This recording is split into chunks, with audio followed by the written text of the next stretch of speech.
नमस्कार दोस्तों, इस वीडियो में हम देखेंगे क्लास 9th मैथ एक्सरसाइज 1.1 का क्वेश्चन नंबर 4। तो आइए देखते क्वेश्चन नंबर 4 जो है क्या कह रहा है। कह रहा है कि नीचे दिए गए कथन सत्य हैं या असत्य है, कारण के साथ उत्तर दीजिए। ठीक है, पहला कथन जो है कह रहा है कि प्रत्येक प्राकृतिक संख्या एक पूर्ण संख्या होती है।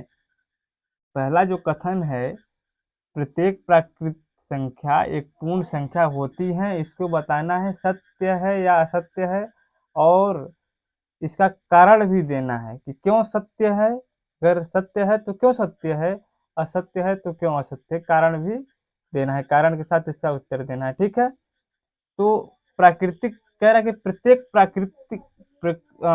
प्राकृतिक संख्या एक पूर्ण संख्या होती है। तो प्रत्येक प्राकृतिक संख्या ये है, एक से अनंत तक की संख्या को प्राकृतिक संख्या कहते हैं, 1 2 3 4 इनफाइनाइट तक। तो कह रहा है प्रत्येक प्राकृतिक संख्या, ये जो प्राकृतिक संख्या है, कह रहा है प्रत्येक प्राकृतिक संख्या पूर्ण संख्या होती है। तो देखिए पूर्ण संख्या क्या किसे कहते हैं, प्राकृतिक संख्या में जीरो को शामिल कर लेने में पूर्ण संख्या बनता है। तो यही एक से अनंत तक को प्राकृतिक संख्या कहते हैं।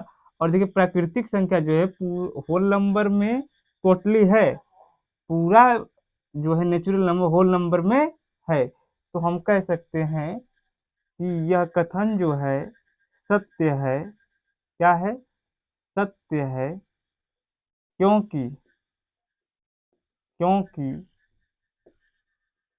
पूर्ण संख्या के संग्रह में पूर्ण संख्या के पूर्ण संख्या के संग्रह में पूर्ण संख्या के संग्रह में प्रत्येक प्रत्येक प्रत्येक प्राकृत संख्या आती है।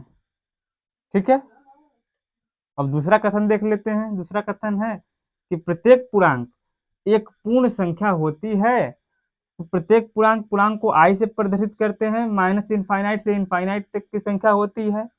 इसमें देखिए होल नंबर कह रहा है कि प्रत्येक जो इंटीजर है यह पूरा जो है पूर्ण संख्या होता है, एक पूर्ण संख्या होती है। तो ध्यान से देखिए, ये है पूर्ण संख्या, और इसमें देखिए ऋणात्मक संख्या भी है इंटीजर में, लेकिन होल नंबर में ऋणात्मक संख्या नहीं है।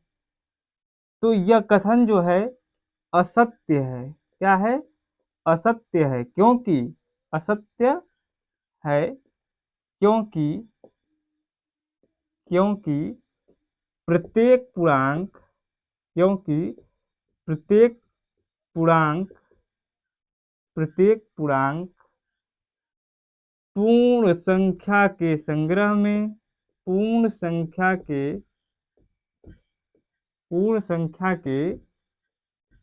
संग्रह में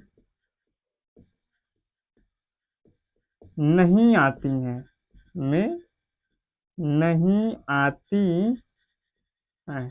ठीक है, तीसरा कथन देख लेते हैं। कह रहा है कि प्रत्येक परिमेय संख्या एक पूर्ण संख्या होती है। तो परिमेय संख्या किसे कहते हैं, जो p बटा क्यू के रूप में होता है, क्यू नॉट इक्वल 0, और P Q belongs to integer. जो p और q होंगे कहाँ से आएंगे, तो पूर्णांक से आएंगे। तो कह रहा है कि प्रत्येक परिमेय संख्या होल नंबर होते हैं। तो यह कथन जो है बिल्कुल असत्य है। यह जो कथन जो है बिल्कुल असत्य है। क्योंकि क्योंकि प्रत्येक परिमेय संख्या क्योंकि प्रत्येक परिमेय संख्या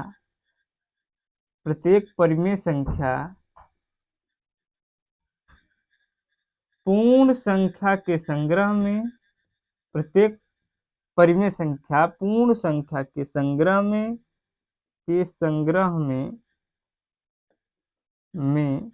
नहीं आते हैं। ठीक है दोस्तों, धन्यवाद।